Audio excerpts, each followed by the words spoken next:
Good evening, guys, and we're back for the 23rd episode of Real Relevant and Right Now. I'm Kirsty Spence, and today's show is episode 23, and it's called Living with a Life Sentence Part 2. So we have got Kieran Proverbs. Kieran was on the show back in July, and for anybody who missed Kieran's show, he was an ex-gang member. And we're going to be just talking about his story, and we went over kind of his past and his experiences last time. So this year we're kind of taking things from a different angle this year. It's not been a year, but this episode, should I say, we're coming from a different angle. And we're actually going to be really focusing on men's mental health and how some of the experiences Kieran has been through have affected his mental health, because, you know, men in general don't usually, or they find it very difficult to talk about how they're feeling and to say whether they're vulnerable or not. So it's going to be a really, really good show, actually. So yeah, Kieran should be joining us very, very soon. Hello, guys. Beautiful to see you all. Hey, Emma. Hey, Indra. Hey, Tash. How is everybody? Hey, Victor. Lovely to see you all. I hope you're having a wonderful Sunday. How's everybody's weekend been? Talk to me. I actually had a fab day yesterday. We've been so much in our little rabbit huts, haven't we, because of lockdown. And basically me and my housemate B decided we're going to go on this like walking. We really need to make a series, but it's called, thank you so much, Tash. Bless you. Housemates walk, because we're like, we need to do more exercise and we need to get out. But also it's about giving gratitude daily. And I am very grateful that I live in the capital of the world. Like, I love London. Like, I'm such a London girl at heart. And I just think it's been a long time since I've actually been out there and explored London. So yesterday we literally walked for miles. I think we probably did about 20,000 steps. We got on Boris bikes, and it was just so nice to be out and about, to see people social distancing, but still kind of London thrive it. I can't get the word out. Thriving. There we go. So yeah, it was actually a really lovely day. We saw some buskers, some live music. So my energy feels really recharged and my soul is ready to shine. So yeah, it was a really, really good day. Right. And I believe Kieran is here. Thank you so much, Tash. I will do your nails next time I see you, promise. So Kieran, if you're live online, can you request to join me, pretty please? And yeah, let's get you on. Hey guys, lovely to see you. So let's see if we can get Kieran online. Right, there he is. I'm really sorry if I start doing my Manny accent, guys. You know what I'm like with an Mancunian. Yeah, I need to stop. It's probably going to happen, so I'm forewarning you right now. Just so you know. Right, so I'm just waiting for Kieran to come online. Hello, Ha. Yeah, why is it so dark? Fucking hell. One sec. Literally. Hey, so that's better, Kier. I'd be fucking looking like the Grim Reaper or something. What's happening? Wicked, super. How are you? All right, I'm all right. Amazing to see you again. So as I was saying to our fellow viewers, we're back for part 2 of Kieran's story. This is Real Relevant Right Now. I'm Kirsty Spence, and today's guest is Kieran Proverbs, and today's episode is called Living with a Life Sentence Part 2. So as some of you may know, some of you may have missed it, Kieran was on my show I think it was July, wasn't it, Kieran? Back in summer. Yeah, I think it's beginning of summer. And we basically spoke about Kieran's story.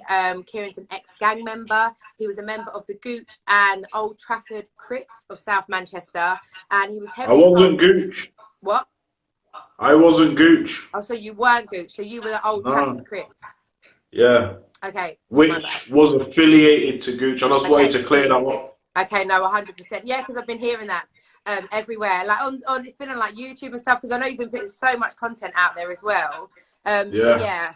But basically you were really heavily involved in gang crime back in like the early 2000s, which resulted in you actually getting a life sentence. Is that correct, Kieran? Yeah. Yes.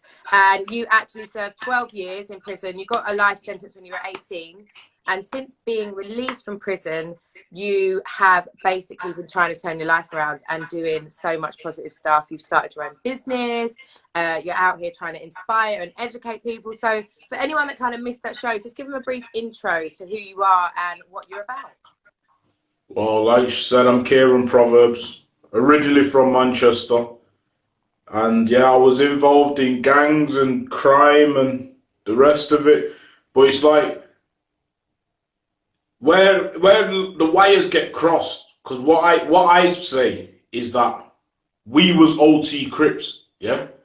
But OT Crips was affiliated to Gooch. Do you get what I'm saying? Yeah. And that's just what I wanted to just put that out there and clear that up, because I don't want it to come across like I'm saying, you understand what I'm saying? I just want to make sure it's out there. Definitely. It's your story, so you have to saying? make things clear, yeah, so people don't read between the lines, if you know what I mean. Yeah. Yeah, no, 100%. So, Kieran, since you were last on the show, how have you been? Like, where have you been at? What's been going on? Here, there, and everywhere. How have things been with Tru Blu Lyfstyle?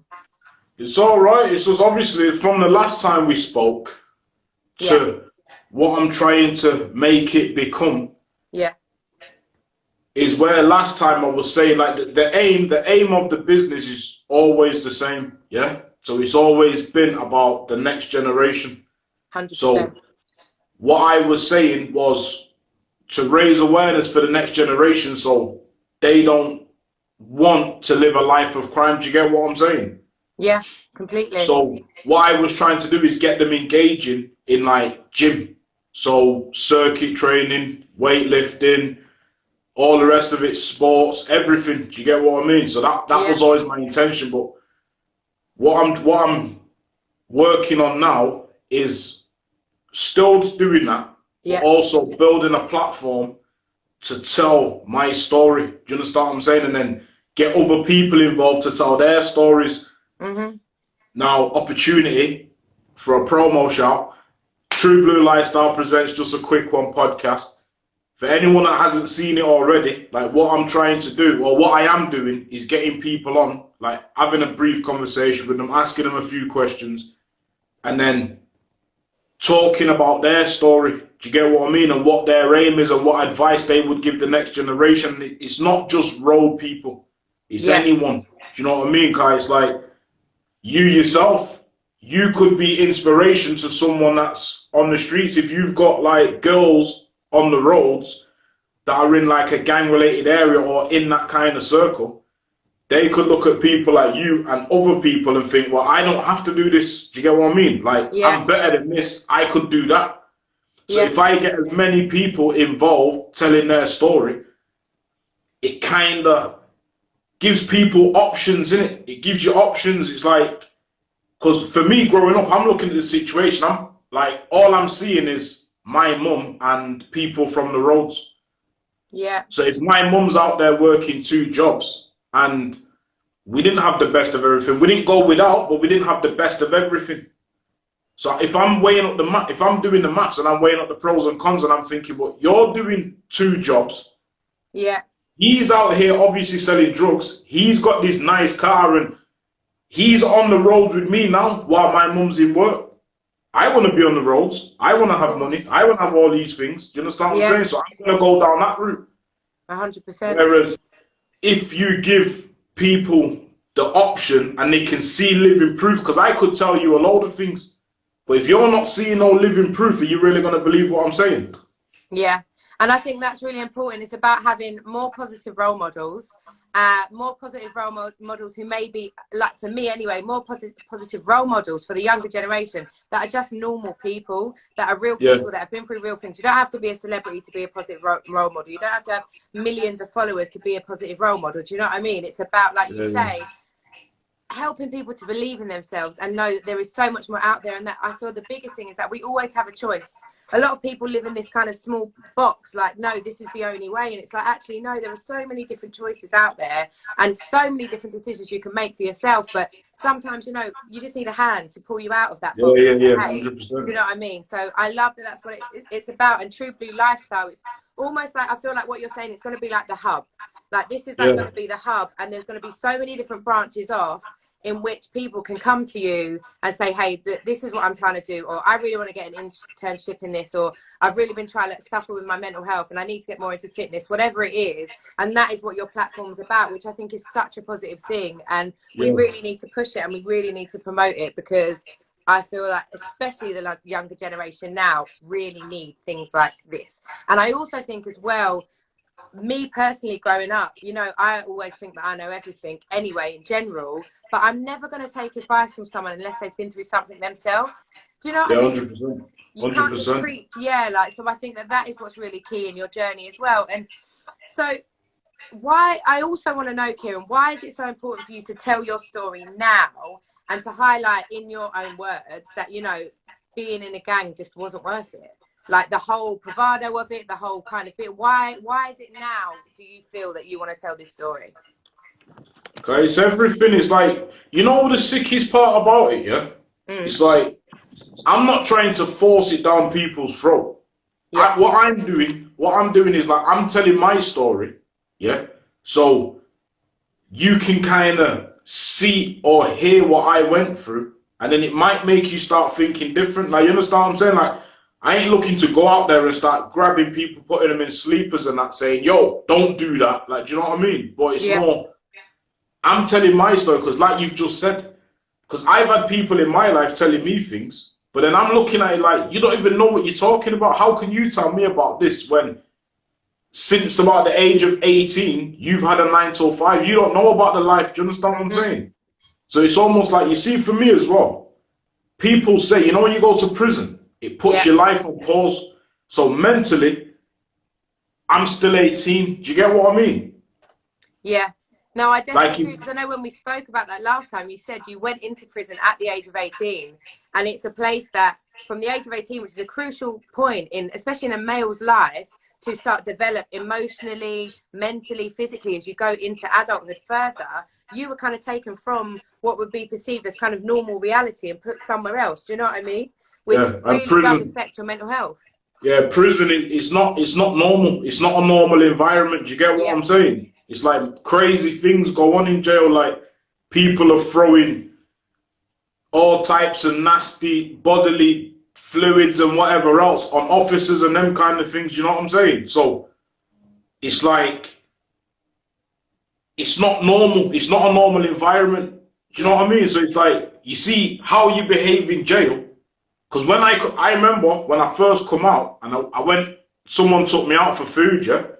And I didn't realize how I was moving. And then my man said to me, said, yo, you're moving jail stiff. Do you get what I mean? Like, I'm just moving like I'm still in jail, like. And then people are probably looking at me, what's wrong with this maniac? Do you know what I'm saying? 100%, which is hard to then, I suppose, from going from being in prison to then integrating yourself into society. Even that is really difficult for you to adapt to that change. And like you say, people may have been looking at you in a way or thinking maybe you were suspicious, or what is wrong with this guy? Has he got something wrong with him? Do you know what I mean? Yeah. No, 100%. I had a funny story, got a funny story, yeah? I remember one time I was going somewhere with my missus, so me and her were in the taxi. Yeah. But you see, for me to go where the destination we was going, I had to take a certain route, yeah? So she's trying to explain that to the taxi driver without saying, oh, look, he's on license and whatever else, yeah? My man's turned round and says, are you trying to get to the hospital? Like, he thought I was from the madhouse, and I'm thinking, hold on. Like, what do you mean that you try to get to the... You thought I was going to the madhouse? Because I was just sat there, like, in the car. I had my shorts and Crocs on. Really? Yeah. Your Crocs, you know. Yes, Kieran. Not wrong with Crocs. What's wrong with Crocs, man? Check my Crocs. I love it. That's so funny. Now, Kieran, obviously, we have decided to reconnect this week because many of us know that last week, I think it was Thursday, was International Men's Day, which is set to highlight men's health, male suicide prevention, and also the underperformance actually of boys in schools. So it's like a real good topic to talk about, and I don't think it's something that we talk about enough. Like, I know I posted some stuff last week saying we need to celebrate our men. We need to, you know, shout out to the guys out there that are trying to be better versions of themselves and stuff. But we're actually going to talk today on a subject that many men really don't feel comfortable talking about, which is mental health. And I just want to ask you, like, why was this something that was important for you to express and for us to talk about today on today's show? Well, mental health. Yeah. Because you see what it is for me, yeah? It's like, I feel, and nobody slate me for this, yeah? But you see, as males, it's like, we're put in roles. So it's like, if you're in a relationship, yeah, it's like in my personal opinion, it's like the male has to be the strong one. Do you get what I'm saying? Like, no disrespect to women or nothing, but it's just like, if I'm with my partner and my partner's going through whatever she's going through, it's like I kind of have to, like, be the strong one. Do you know what I mean? And put up, act and guard and just be the strong one within the situation. It's like you feel a pressure, almost like a pressure to yourself, which is something I think we're going to go into. But there's a real stigmatism about masculinity when it comes to mental health. And like you said about men being man, so I must be here, I must be the strong person. But obviously that's not reality. Do you know what I mean? Because you are only human, and certain things are going to affect certain men differently, or anybody differently. And this is a conversation I had with my little brother yesterday, yeah? Because he watched my interview and then he reached out and said something to me. So I'm saying to him, it's like, you see, being from the lifestyle that we come from, it's almost like we're perceived to be like some cold, like heartless people. Do you understand what I'm saying when I'm saying that's far from the truth? Really, we're probably the most emotional people out there, you understand what I'm saying, with the biggest hearts. Do you know what I mean? So it's like, what it is, I feel we mask it well. Do you understand what I'm saying? Like, we put on a good poker face. Do you know what I mean? And this is kind of what I was saying to you the other day as well. It's like, with everything, every walk of life, but especially this road life, like, people aren't realizing, people think, oh, right, he done what he done and rare. So it's like, all right, cool. I understand that. I went to prison, done my time, whatever. But you see, coming out of prison, people aren't taking into consideration, like, your anxiety, your PTSD, all these kind of things. Like, man have been and will continue to keep fighting these demons. Do you get what I'm saying? Like, it's like I said to you, I couldn't really go to a counselor and start chatting to a counselor, because then I'm going to start getting paranoid and think, if I start talking about some unsolved cases, is he going to snitch on me? Who can I turn to? Who can I talk to? Do you understand what I'm saying? In the words of Escape, who can I run to?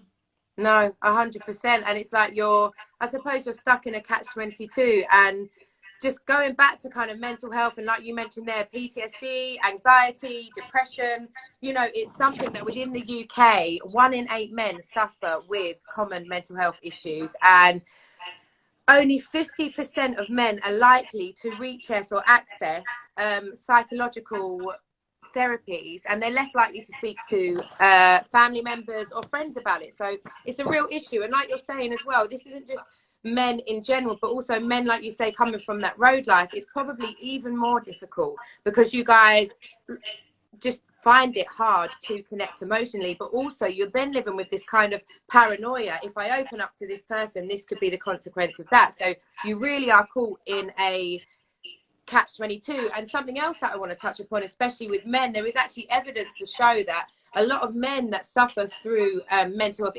issues within the UK, they actually are more likely to reach or go for, should I say, like substances to deal with their mental health rather than to talk to somebody about it, which I think is a massive problem that we need to highlight, because in this country, 75% of deaths from suicide in the UK are actually men, which shows you how many men have that thought process that you're talking about. I said this the other day in one of my videos. I'm saying, like, as much as people are fighting these demons, it's like we almost mask it with drugs and alcohol and all these kind of things. Like, bring me 100-year-old man, and I guarantee you, minimum of 75% of them smoke weed or drink alcohol.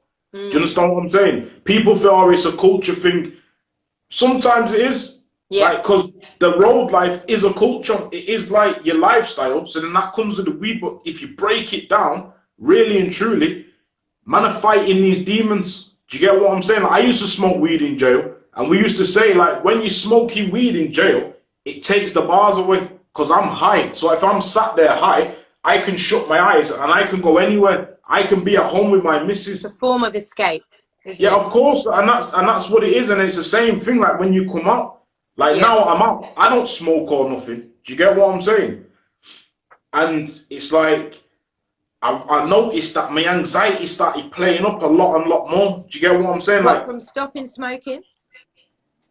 nah, cause I don't, cause yeah. So more or less, yeah. Do you get what Yeah. I'm saying? Because if I'm smoking, it's a distraction.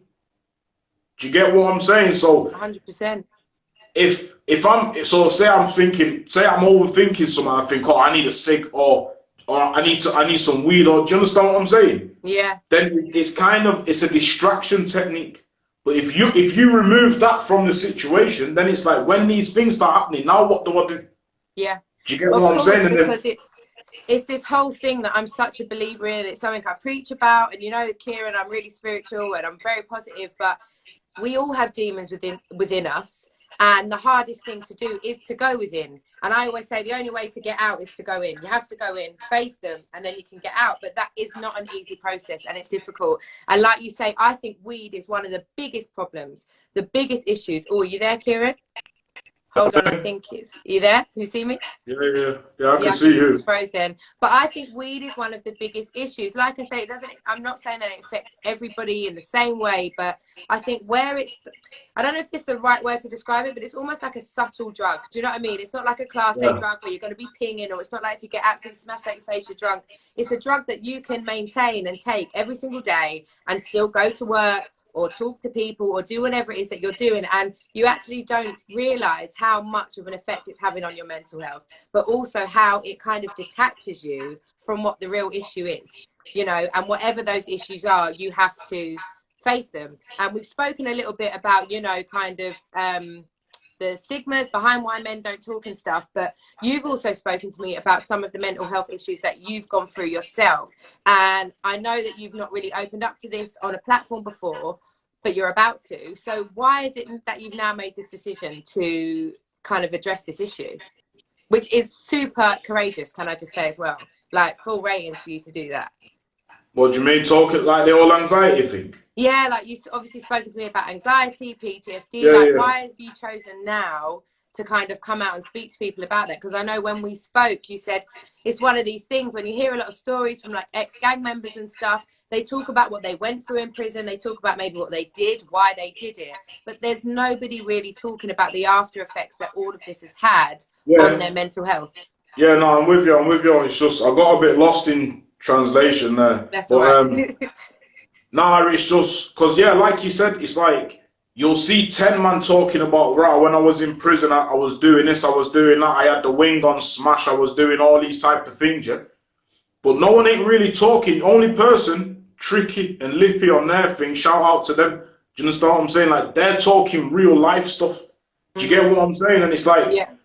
I feel a lot of people believe, like, if you start talking about mental health and certain things, that you're deemed as weak. Do you understand what I'm saying? It's like, because I've suffered with anxiety for a long time, and most of the time, why I'm not going and asking for help, because I didn't want to be seen as weak. Do you get what I'm saying? Then it got to the point, like, it started getting the better of me. Like, I'm having episodes went from like monthly to weekly, then to daily. Do you get what I'm saying? So it's like, so what am I supposed to sit here and just suffer in silence, or am I gonna reach out and ask for help? Do you get what I'm saying? I'll never forget it.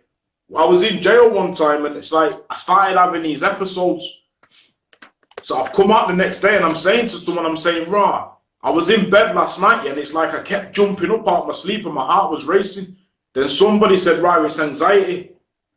Then another man stood with me and gone, rah, I thought you was tough, man, suffering from anxiety, and you understand what I'm saying? So then that stuck in my mind, so I'm thinking, all right, I can't really say nothing. So it's like I'm suffering in silence. Do you get what I'm saying? And it got to the point, I thought, nah, you know what? I can't keep doing this, because it shows. Do you get what I'm saying? I remember I was at my uncle's for his birthday, and I'm sat there, and I must have been sat there and started behaving a certain way, because then my mum said to me, she turned to me and gone, "Are you all right?" So I'm like, "Yeah," but I wasn't, and I'm thinking, how did you know? Do you get what I'm saying? You see, because we sat outside, I must have been like, What's going? Yeah. yeah, without even noticing. Do you get what I'm saying? And started acting all digital and that, but then she picked up on it. Do you get what I'm saying? And other times when I'm getting about with my missus, it's like we'll be walking to wherever we're going or doing whatever, and I'll just start stomping off, because in my head, I'm thinking about what I need to do. So then I'll just start stomping off, and then it's like I'll think, "Oh shit, where's she?" Then I look back, and then I think, "Oh, all right, sorry." Then I've got to come back. yeah. No, of course. And when you talk about your anxiety, Kieran, like, how does it feel? Because I think it's important. Like, we can talk about mental health issues and depression and stuff like that, but I feel like it's very rare you hear somebody actually explaining what it feels when they're feeling anxious. And I think that it's really important that we do stuff like this, because somebody may be going through anxiety but have no idea what it is. Do you know what I mean? Like, to them, they're just thinking, oh, maybe it's because of this or because of that. So when you are feeling anxious, how do you feel? What are the feelings that you get, or how do you act? How does your body react to it? You know that feeling you get? You know, like when you get an adrenaline rush? Mm-hmm. You know that feeling you get? It's almost like you're getting all worked up and your heart starts racing, and it's like you're getting short of breath and that. Yeah. But you see, with like, for me anyway, like my anxiety episodes, it's almost like you get that adrenaline rush. Yeah. But rather than excitement, it's more of panic. Like, do you get what I'm saying? Like, yes, it's like if I start like having an adrenaline rush, it's almost like I'm like, yeah, let's go. But then with the anxiety side, it's almost like, yo, what the fuck's happening? Yeah. Do you get what I'm saying? Then your brain just starts ticking over. Like I say to people all the time, like, the way to describe what's going on in my head, it's almost like a car doing 130 round the corner. And that's constant. Do you get what I'm saying? It's like simple things. It's like if you say to me, all right, I'm going to call you tomorrow. In my head, like, I have to make a plan. Do you get what I'm saying? So I need to know what time, where you're going to be, who you're going to be with, and what's going on. Do you get what I'm saying? Like, where you're just thinking it's as simple as, I'm going to call you tomorrow. But in my head, I have to make some mad plan. It's like you have to compartmentalize it. No, I get that. And the only reason why I was laughing is because I'm the worst person. I'm like, Kieran, I'll phone you Thursday. Like a week later, I'm like, oh, yeah, that's what I'm saying. So you see what I'm saying to you? Like, nah, you ain't going to call.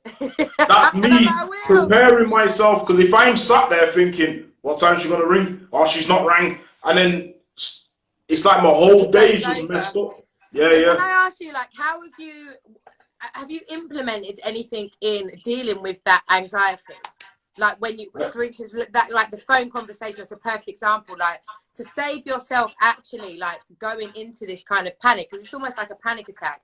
Are there any things that you've done that have actually worked, or that you feel like maybe you need to keep doing to train your mind to actually remain calm? Yeah, it's like, for me, like, because if it starts happening, I'll just get up and start pacing. Okay. Do you know what I mean? So I'll get up and start pacing, but then it's like, if I just need to relax. What I need to do is relax. Now, the main thing for me is like, I'll get on the phone to my missus. Do you understand what I'm saying? I'll just start chatting. And then when she starts chatting back, then it's almost like I'll start coming down. But then also, I have medication for it. For your anxiety? Yeah. And do you feel that you take that often, or is it something that you take when you are literally like, nothing's working? Like, I'm pacing, I've tried speaking, like, how does that work? No, it's one of, you just take it every day anyway. Do you know what I mean? So it's one of them things. To take it and have it in your system. Yeah. No, I hear It's not like painkillers where if you start having an episode, oh shit, let me pop a pill. Do you get what I'm saying? No, definitely.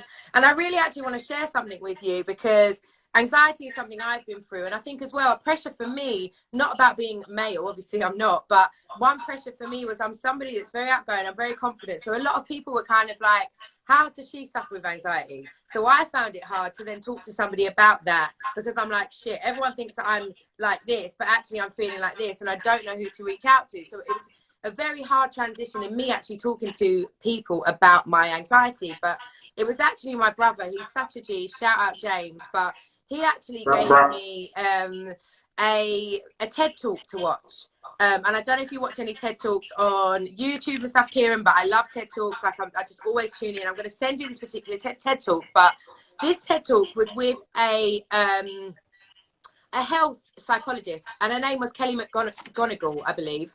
And she talks about how we perceive stress and how we perceive anxiety. And just what you said there, it's so interesting. You said it. You said that when you kind of feel like you're having this panic attack, there's part of you that feels like it's an adrenaline, because your heart's doing the same thing it would as if you're excited about something or happy. Like, it's pumping fast, and you can all of a sudden take in bare breaths, and you're like, oh my God, like if you're on a roller coaster, let's say. But when it comes to you being anxious, that feeling becomes a fear. It's like, shit, I don't know what I'm going to do. How am I going to deal with this? And then all of a sudden, all of these questions keep going through your mind. And the one thing that she highlights is to deal with anxiety, which for me, I was like, oh my gosh, it was about how we think about stress and anxiety. So like you say, when you're feeling anxious, basically, scientifically, I don't know all the science, but I know that our pituitary glands release a chemical in our brain called oxytocin, and oxytocin is also released when we give hugs. It's sometimes known as the cuddle drug. So when you cuddle somebody, it's like, it's basically a chemical that makes you want to physically have contact with people. Now, you do that in a positive way when you're cuddling somebody, but also, like you said, when you feel anxious, you phone your girlfriend. So that same drug chemical is being released, and you're saying, actually, I need to let somebody know about how I'm feeling. So it's kind of working in the exact same way, but for two different things, because we view anxiety as being almost a negative thing, like stress and anxiety being bad, but obviously being excited is a good thing. And it's actually about combining the two and seeing that being stressed or anxiety or having anxiety is actually quite helpful. And in the sense that I mean that, it's like our heart bumps fast. So instead of us thinking to ourselves, shit, I'm about to lose control, it's about training your mindset to saying, okay, my body is about to get ready to rise to overcome this challenge. And it's about kind of putting a positive twist on something that we perceived as negative. So every time now I feel, because there was a year, going back a few years, I was having loads of panic attacks. And I'd never had panic attacks before. And it's because I'd lost a lot of people, and there was so much crap going on in my life that all of a sudden I was getting these panic attacks. And I just did not know how to deal with them. Like, I would be in the middle of anywhere, Kieran, and all of a sudden it was like my palms would get sweaty, I couldn't breathe. And I was like, what am I going to do? And it's like, now if I'm ever in that situation, I literally have to talk to myself and say to myself, okay, my body is like a car. And the more that my heart pumps and the more breaths that I take, it's almost like I'm revving my car, getting ready to excel. Because I am about to go. I'm about to overcome this. Yeah. But rather than viewing those feelings as something negative, I view them as something positive. And it just enables me to deal with the stress in a more positive way. We're always going to be stressed. We're never not going to be stressed. But I just thought it was such an interesting thing to learn about and to see when she's talking about it, that actually we can actually help ourselves when it comes to anxiety. Do you know what I mean? And I know that sometimes you do need the medication, especially when you've not got control. But it's just a really, really great video. And I'm going to send it to you on YouTube, because I feel like you'll really, really benefit from it, because I know that I did. And it is just about how we can view anxiety and stress. As opposed to seeing it negatively, we can view it as a positive thing. And it's just something that really helped me massively. So, yeah. Nah, someone's asked me here. Oh, it's gone. Can you see? Where is about it? your anxiety tablets? Yeah. Do your anxiety tablets help? And can you give it, and can you explain a little situation where you know it's calmed you down? Yeah. Like, it don't work like that. It don't work like, oh, yeah, it just calms me down. It's more like, I feel since having them, I feel a lot more focused. Do you get what I'm saying? It's like, because like I said, I've still got that mindset where everything's a plan. Do you know what I mean? So it's like, whereas now it's more a step-by-step plan, rather than me thinking, right, I need to do this, and then I'm trying to do everything at once. Do you get what I'm saying? Yeah. So it's like, it kind of keeps me focused rather than just being scatty and all over the gaff. Like, I need to do this, so I'm going to go do that. And then while I'm doing that, think, oh shit, I need to go. You understand what I'm saying? So it's like, it keeps me more focused, if you know what I'm saying. And I remember my missus said to me, she says, your speech is a lot more focused now as well. Do you know what I'm saying? It's almost like I'm thinking about what I'm saying, if you know what Before I you mean. say it. Yeah.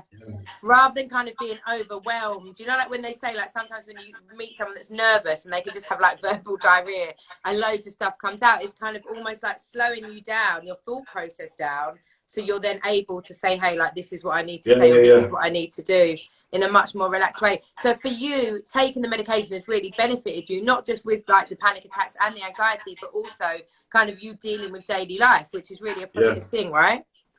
Yeah, yeah, 100%. Like I said, I feel a lot more focused and like, and since like I'm not even trying to be no poster boy for the NHS or not, but it's like since I've been doing it, it's almost like things are starting to work out more now. Do you get what I'm saying? Whereas last time we spoke, all right, I've got a vision and a plan, Yeah.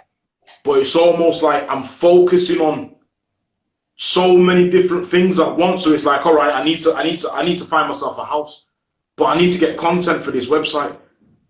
But I also need to make some money. I need to do this, and I'm trying to do all these things at once. Do you get what Yeah. I'm saying? This is why I say it's like a car doing 130 round the corner.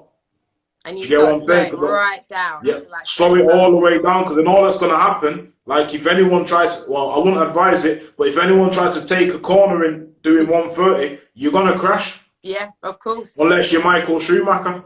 Yeah.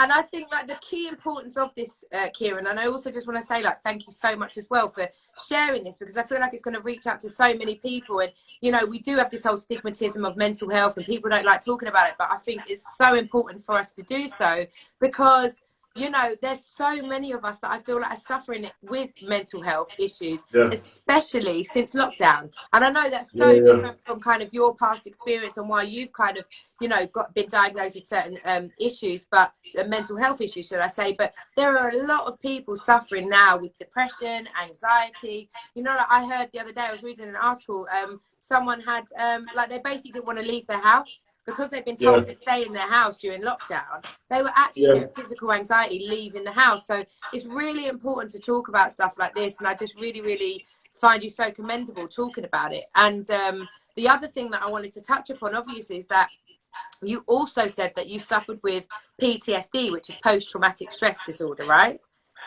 And for anybody that doesn't know what that is, can you give it a little bit of an explanation as to what post-traumatic stress disorder is?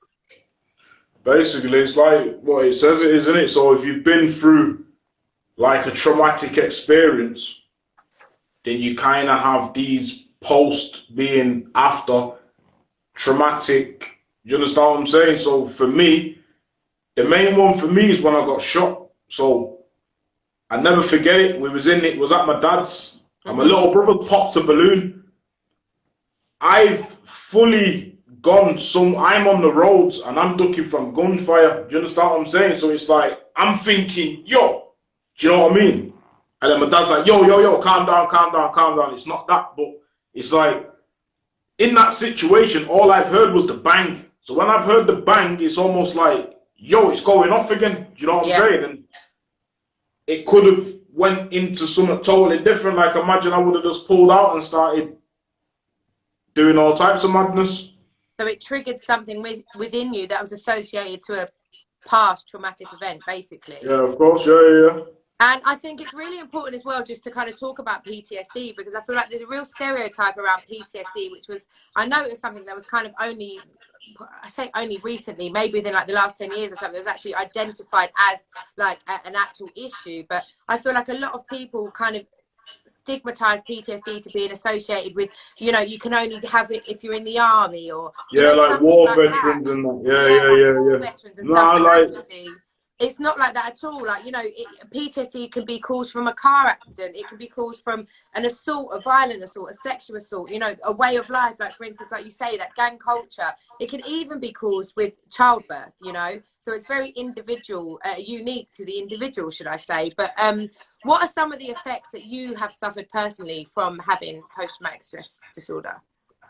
so anything like being out in public, it's almost like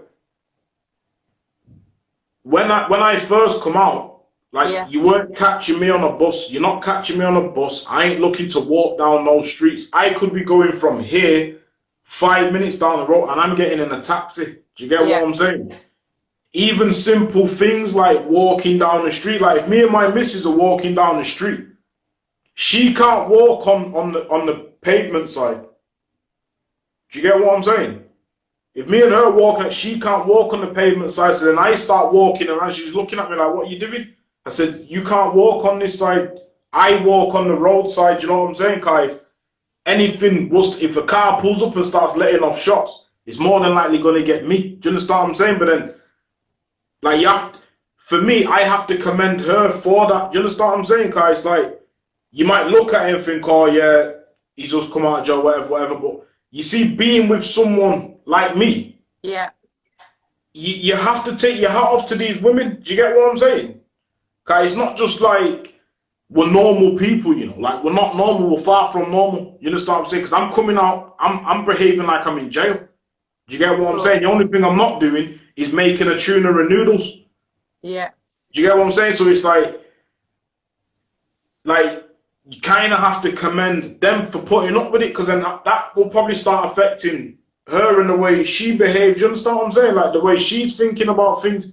Yeah, no, Never of course. forget, the first day I've come out, the first day I've come out, so was in an apartment. So I've come out of the apartment waiting for a taxi. Yeah. A car's come with like 4 black guys in it. So now I'm thinking, right, this is it. They found me. You get me? So I'm saying to her, go. And she's like, what do you mean, go? I'm saying, go. And then, but again, I've gone back into that mindset. I'm thinking like, yo, this is them. So now I'm walking towards the car. And she stood there, froze, like, what are you doing? But I'm walking towards this car, like, right, what? Then they're looking at me like, who the hell's this maniac? And then just drove off. But then I'm saying to her, like, you kind of can't do that. If I'm saying to you, go, you need to go. But Yeah. she didn't get it. She didn't get it at the time because she's not coming from that walk of life. Of course. And it's someone just made a very good point, saying being on road can be like war. And it's kind of like, that's what you're talking about with your mindset. You're always going to be alert. And I think, you know, one of the or many of the very common side effects with PTSD is flashbacks. And I feel like that's maybe something that you had in that scenario, what you're talking about, because for you, I'm sure there's been situations like that you've been through before, but also some of the side effects. Hey? More or less every day is like that. Like that, you see that statement there, that is a true statement. Like, people from the roads, as much as like you don't get recognized for it, because they say it's self-inflicted and whatever else, all right, cool. You can say that. You could say that we're a product of the environment, or you could say it's self-inflicted, whatever. You could say it's survival of the fittest, or you could just say we're just going out and killing each other. But we're like ghetto war heroes. Do you get what I'm saying? It's like, if you live in our community, like the community itself is going to praise us for what we're doing. Do you understand what I'm saying, Kai? Yeah. If we wasn't doing what we was doing, the ends would be getting terrorized. All right, it's wrong the way they go about these things. You understand what I'm saying? Like, I don't really condone the shooting and killing of each other and committing violence on each other. But at the same time, you could see it as we're just trying to survive. Do you understand what I'm saying, Kai? If you're not, and people are coming to get you, it's like I used to have a saying: take out the threat before the threat gets you. And that's the mindset. I know we spoke about that last time. That's your personal rule. Take out the threat before the threat gets you. And that is very warlike, isn't it? That's what, if we were to go back and be in war, like whenever the war was, I'm really rubbish with history, but yeah, like that is what it would be, wouldn't it? If you were kind of coming to attack your enemy, you have got to be on full alert. And I think that's why it's so important with you, you know, just talking about this right now, because many people are going to be going through what you're going through, Kieran, but they've never really spoken about it. And that's why I think it's so important to highlight it. And as we were just saying there, like other issues of PTSD are not only just flashbacks, but they're nightmares, they're feeling anxious, which we spoke about, difficulty sleeping, all these kind of things. When you were first kind of getting these feelings and, you know, you are having these flashbacks, because like you just said, this is something that's like a daily thing that you have to go through. When was it that you decided, like, I need to actually reach out to my doctor, or I need to talk to somebody about it? And how hard was that conversation for you, making that? No, it's like, it happened a few months ago. But you see, the thing I was saying, I don't want medication. Do you get what I'm saying? Car, if I'm taking medication, it's going to be obvious to the people around me. So what I was doing, I was getting the phone calls. So it's like I'm having counselling over the phone, but then Like it talking reaches, therapy. Okay, yeah. yeah. But then it's like, as soon as that phone conversation's done, Yeah. you're back on your own kind of thing. Do you get what I'm saying? And then it 100%. starts happening a lot more. Do you get what I mean? And it's like, you kind of just, you know what it is? The way I see it, yeah? Nobody can't tell you nothing anyway. Do you understand what I'm saying? The same way someone couldn't say to me, oh, don't do that, or don't do this, and me be like, what are you on about? You can't tell me nothing. You understand what I'm saying? So then, why not implement that in your whole life? Do you get what I'm saying? So if I'm doing this for me, I'm doing this to better me. I'm not doing it to better you, you know. I'm not doing it to like create some image for you. I'm doing this for me, for what I need. 100%. You understand what I'm saying? Like, Yeah. do it for self, do for self, innit? Don't do for everyone else, car. No one else ain't doing for you. Do you get what I'm saying? Like, you kind of have to do it for self. 100%. And I think that that is a really important thing as well when it comes to your own personal mental health and you wanting to get yourself to a place or get your or just, you know, deal with the issues that you have to be in a space where you're ready to do that. Because like you say, you can talk to somebody and you could give them every single answer and this is what you need to do and that will help you sort out this and if you take this medication. But if you're not in a place where you're ready to A, accept that you need the help, and B, take accountability for yourself, then it's never going to work. And I think that that is what is, you know, so commendable with you. Because like you said, you've been through situations where people have said to you, Kieran, it's weak.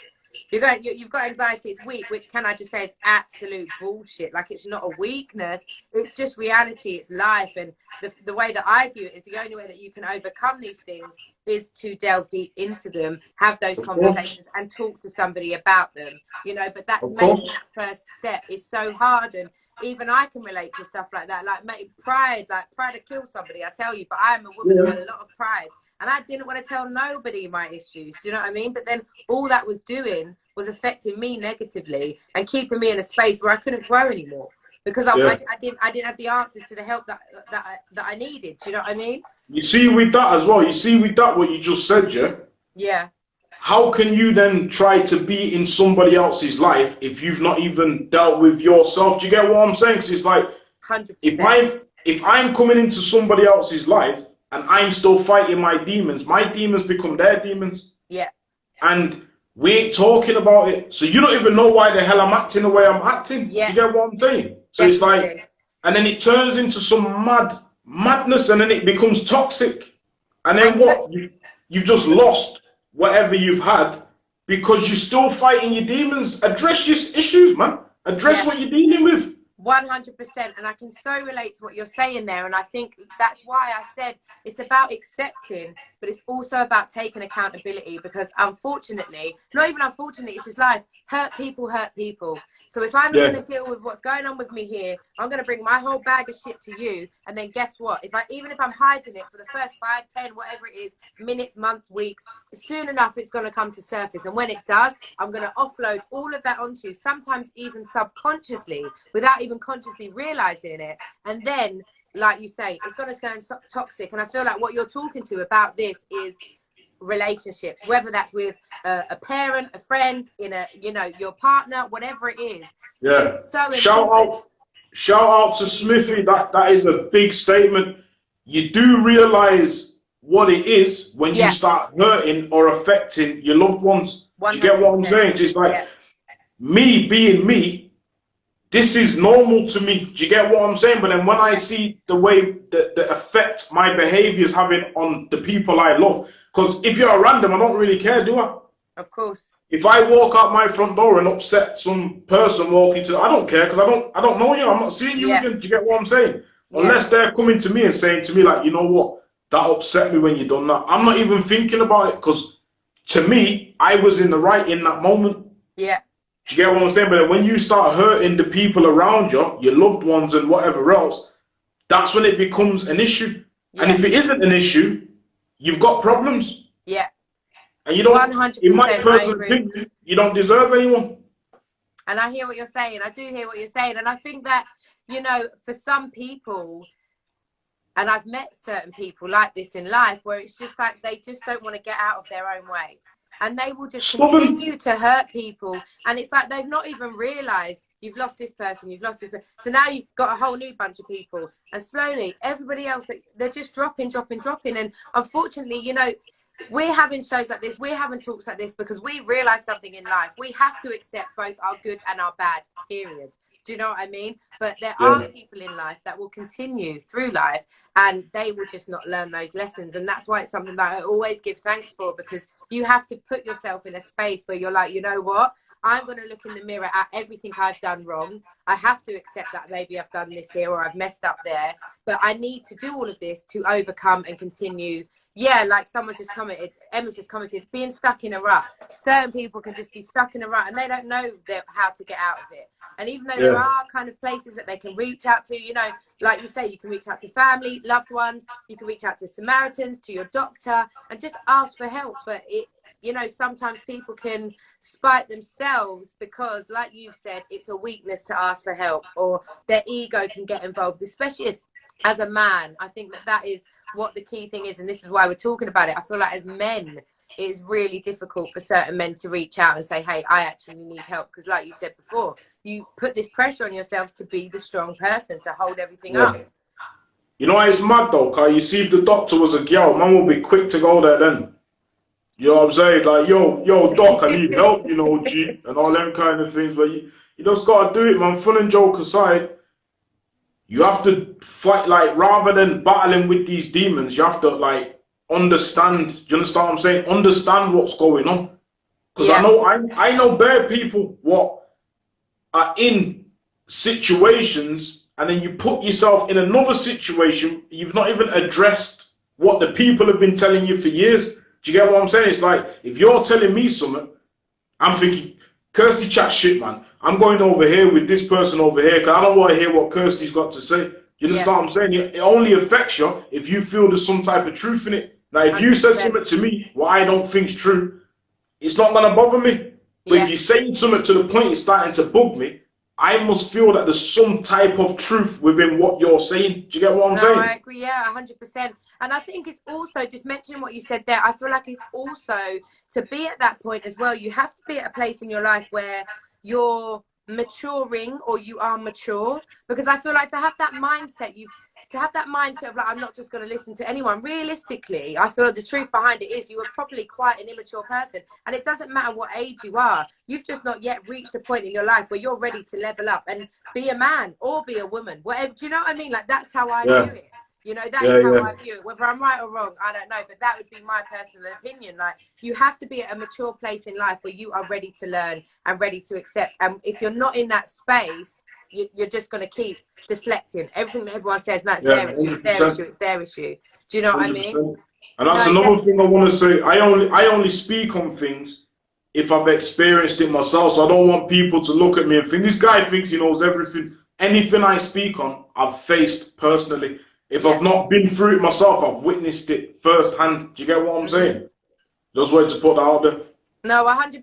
And I feel like this is what the show is about. It's about real people coming on and talking their real talk. Do you know what I mean? Not glamorizing it, or not kind of sparking it up with 100%. Stuff that's irrelevant. It's about, you know, being really truthful. And I think that is an honorable thing for anybody to do, because, you know, not everybody wears their heart on their sleeve and feels confident enough to speak their truth, Kieran. And I just think everything that you're doing is just fire, and I'm just excited to keep seeing you rise and rise higher, literally. But really quickly, before we lock off, because we've literally got 6 minutes, I can't believe it's been an hour already, but what advice would you give? Shut up. What would you give to anybody out there, or especially men out there that are dealing with, whether it be anxiety, depression, or feel that they've got some sort of mental health issue? What would be your advice to help them get the help that they need? Hashtag do for self. I love that. That's it. Simple and plain. Hashtag do for self. Remember where you heard it first. Hashtag do for self. Like, and if, like, when I say do for self, as selfish as that sounds, like I've just said, you can't expect to put yourself in someone else's life, whether that's your partner, your kids, your family, your mum, your dad, your sister. You can't expect to put yourself in someone else's life if you're not ready. Do you understand what I'm saying? Like, Yeah. if you're still fighting these demons, like, you're going through what you're going through, so you might then develop anger issues. How can you then go into a relationship if you've got anger issues? You understand what I'm saying? Because then 100%. the first person you're going to take it out on is your nearest and dearest. You understand what I'm saying? And then before you know it, you've just lost the best thing in your life because you didn't want to address the issue what you knew you had in the first place. Because everyone knows they got issues. Yeah. You understand what I'm saying? Like, Yeah. everyone knows it. You can never bring me someone that's got issues and they don't know they've got issues. Yeah. You No, understand what I'm saying? So I just hear do for everything self, you're saying, man. Kieran. Do for self. 100%. Don't be Hashtag do shy. for self. I love that. And I also just want to touch upon there what you just said. I know it may sound selfish, and I feel like there's a whole bullshit stigma around this as well. It's not always selfish when it's about you. It's self-care. Do you know Yeah, what I yeah, mean? yeah. And that is what we need to push. You need to look after yourself. If number one is not cool, everything around you is not going to be cool. I don't care how much money you've got, how many Yeah. friends you have, what nice cars you drive. If number one is not cool, everything else is going to eventually fall apart. So it is about being selfish, and being selfish when it's about self-care is such a positive thing. So yeah, I What? rate 100% Question. rate that. Yeah. What happens if you put a rotten apple amongst like 5 fresh ones? They all gone right. Say no more. Say no Straight. more. Yes, Mic Kieran. drop. 100%. Literally.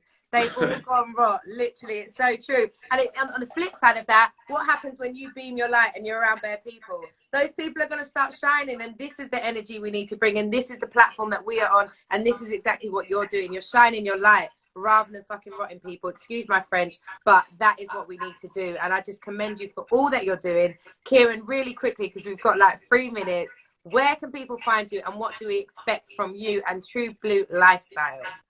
K the PT on Insta. K the PT 19 even on Instagram.